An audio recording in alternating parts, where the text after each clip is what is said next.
Quels sont les principaux boutons à utiliser quand on est dans un Google Meet? D'abord, évidemment, il y a le bouton ouvrir, fermer le micro, ouvrir, fermer la caméra. Quand on commence une rencontre, on met toujours notre micro fermé par respect pour les autres, pour le bruit, et la caméra, on essaie de la conserver ouverte. C'est beaucoup plus agréable pour les autres participants à notre rencontre. On peut ajouter des sous-titres si on veut, et on peut lever la main en cliquant. Tu vois, vis-à-vis ta photo, ton image, il va y avoir la petite main levée et tu peux laisser ta main levée si tu n'as pas terminé ou encore pouvoir la baisser en cliquant dessus. Tu peux également partager ton écran. Je sais que ça arrivera peut-être pas souvent, mais tu as trois options.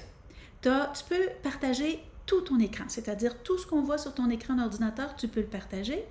Tu peux partager une fenêtre. Une fenêtre, ce que c'est un élément qui est ouvert sur ton ordinateur qui n'est pas sur le net. Par exemple, un document Word, un PDF que tu pourrais choisir de partager. On choisit une fenêtre. Ou encore, on peut partager un onglet. Je vais le faire avec toi. Je clique dessus. Et là, j'ai tous les onglets de mon navigateur qui sont ouverts. J'ai mon onglet Bureau virtuel. Je vais le choisir et le partager. Voilà, c'est la page que je partage actuellement. Sauf que là, on se dit, mais où est rendu mon Meet? Où est rendue ma rencontre? Si tu regardes ici, tu peux faire afficher l'onglet Meet et là, ta-da-da, on est de retour dans notre rencontre Meet. On peut voir ce qui se passe. Si tu remarques dans mes onglets, par exemple, j'ai le deuxième onglet qui est la trousse numérique ici. J'aimerais partager cette page. Quelle page je suis en train de partager? C'est celle-ci parce que regarde, il y a un petit écran juste à côté. Ça veut dire que c'est celui-là que je partage. Moi, je veux partager celui-là. Qu'est-ce que je fais? Je clique partager cet onglet à la place et c'est cet onglet qui sera partagé. Je veux retourner à Meet. Voilà, je suis de retour à Meet. Je veux arrêter le partage. Je clique, j'arrête le partage. Ensuite, on a les options qui sont ici qui peuvent être intéressantes. On a ici modifié la mise en page, c'est-à-dire que habituellement, on demande à Google de laisser ça automatique. Quand il y a une personne qui prend la parole, c'est elle qui va être en premier plan et quand on va être tous ensemble, on va avoir la mosaïque qui va s'afficher.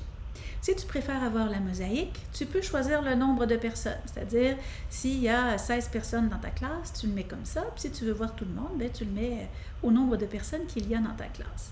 Il y a le mode projecteur ou encore le mode barre latérale. Il y a d'autres éléments intéressants là-dedans. Il y a également les effets visuels, c'est-à-dire ton arrière-plan. Tu peux choisir un peu flou, très flou, des images déjà existantes, moi j'aimais bien celle-là, ou encore tu peux importer une image et la mettre comme tu veux. Nous avons autre chose aussi là-dedans, je t'amène dans les paramètres. Tu as de la difficulté avec ton son, avec ta caméra, tu ne comprends pas pourquoi ça ne fonctionne pas, viens vérifier dans l'audio quel micro est sélectionné pour ton ordinateur. Les haut-parleurs, si tu utilises des écouteurs, ça sera ici. Pour la vidéo, c'est la même chose, donc tu vas pouvoir sélectionner.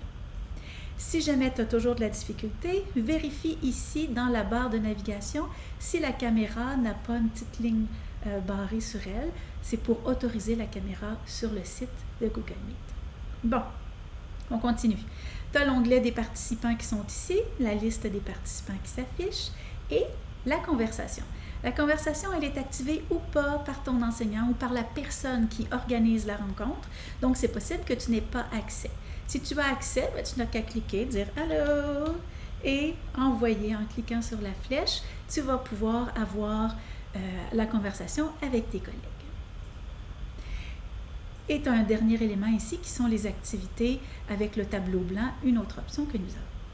Dernière chose que je veux te présenter, as-tu remarqué quand je passe ma souris sur ma caméra, il y a des options qui apparaissent. Je peux décider d'épingler une caméra. Tu veux voir ton enseignante ou ton enseignant de plus près, tu peux l'épingler comme ça. Tu peux également décider que toi, tu n'aimes pas ça te voir en grand comme ça. Tu préfères te mettre un petit peu plus bas puis avoir plus d'espace pour voir tes collègues qui sont ici ou ton enseignant. Tu peux faire ça aussi. Et tu peux également sélectionner les petites flèches comme ça. Ce que ça fait, c'est que ça te fait, la caméra disparaît. Toi, tu ne disparais pas, dans le sens que ton enseignant, tes collègues vont encore te voir. Ta caméra est encore active, mais c'est juste que toi, tu ne vois pas l'image de la caméra. Et ça, certaines personnes n'aiment pas se voir à l'écran. En utilisant ce petit outil, mais ça règle ton problème. Alors, on a fait le tour. J'espère que ça va bien aller quand tu vas avoir des rencontres avec Mé.